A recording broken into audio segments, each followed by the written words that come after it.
Good morning friends, DK Birla Classes में आपका हार्दिक स्वागत है। और आज हम पढ़ने जा रहे हैं इतिहास। क्योंकि इतिहास को 9वीं 10वीं और कॉम्पिटिटिव एग्जाम के हिसाब से पढ़ना है, तो हम यहाँ पर इतिहास के कुछ बेसिक पॉइंट्स पढ़ेंगे और इतिहास को शुरू से हम शुरुआत करेंगे। यहाँ पर मैंने इतिहास को कुछ पार्ट्स में डिवाइड कर दिया है। क्योंकि ये पढ़ने में लेंथी है, इसलिए मैंने 3 पार्ट्स बना लिए हैं: प्राचीन भारत, मध्यकालीन भारत और नवपाषाण काल।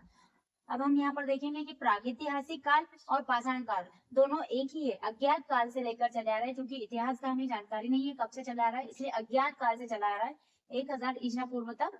इसको हम देखेंगे। पहले हम देखेंगे कि इसको इतिहास को हमने 3 भागों में डिवाइड किया है। प्राचीन भारत, जो कि पूरा पाषाण काल के नाम से जाना जाता है, अज्ञात से लेकर के 712 ईस्वी तक इसे गिना जाता है। अब इसके अंतर्गत हम लोग कुछ मेन पॉइंट्स निकाले हैं, उन पॉइंट्स पे अध्ययन करेंगे। पहला है हड़प्पा सभ्यता। हड़प्पा सभ्यता के बारे में पढ़ेंगे। फिर वैदिक काल, मगध साम्राज्य के अंतर्गत भी हम मौर्य वंश के बारे में और गुप्त वंश के बारे में पढ़ेंगे।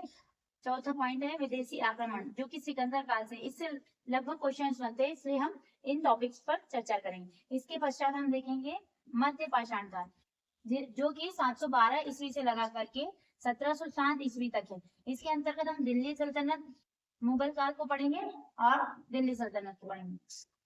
तीसरे नंबर पे मैंने डिवाइड किया है नवपाषाण काल, आधुनिक काल, जो कि 1707 ईस्वी से लेकर के अब तक चला आ रहा है, जिसमें हमारा भारत गुलाम कैसे बना और गुलामी से भारत को आजादी कैसे मिली। तो यहाँ पर हम पढ़ेंगे 1757 ईस्वी से लगा करके 1857 तक, और आजादी कैसे मिली 1857 से 1947 सन के बारे में पढ़ेंगे। यहाँ पर मैंने 3 भागों में इसको डिवाइड किया है। तो चूंकि मैं आपको बता दूं कि ये जो मैंने लिखा है छोटे अक्षरों में 25 लाख से लगा करके 10,000 ईसा पूर्व। तो ईसा पूर्व क्या है, यहाँ पर बच्चों को कंफ्यूजन होता है, ईसा पूर्व क्या है और ईस्वी क्या है। तो ईसा पूर्व यहाँ पर आपका कंफ्यूजन दूर करने के लिए हम ईसा मसीह का जन्म दिवस था, ईसा मसीह के जन्म से लेकर के मृत्यु तक ईसा पूर्व कहलाएगा।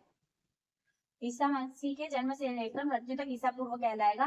इसमें चूंकि वर्ष जो है उसकी गिनती माइनस में होती है, जैसे यहाँ से हम देखें 700, 800, 900, इस तरह से चलेगा। इसको बोलते हैं before crust era, Isa Masih के जन्म के पूर्व। इसके बाद यहाँ पर हम देखेंगे 712, तो ईसा मसीह की मृत्यु भी हो गई थी। अब 712 ईसा मसीह की मृत्यु के बाद देखेंगे तो एडी लिखा है। एडी मीन्स इसको हमने बोला एनो डोमिनी या फिर क्रस्ट एरा, क्योंकि बिफोर क्रस्ट एरा में बिफोर लग गया, BCE लग गया, और ये पश्चात वाला है, इसलिए क्रस्ट एरा। तो इसमें कंफ्यूजन होने की जरूरत नहीं है, ईसा पूर्व और ईस्वी। तो यहाँ पर अगर कोई बच्चे कंफ्यूजन है तो इसको मेरी अगली वीडियो में आप जरूर देखिए। धन्यवाद।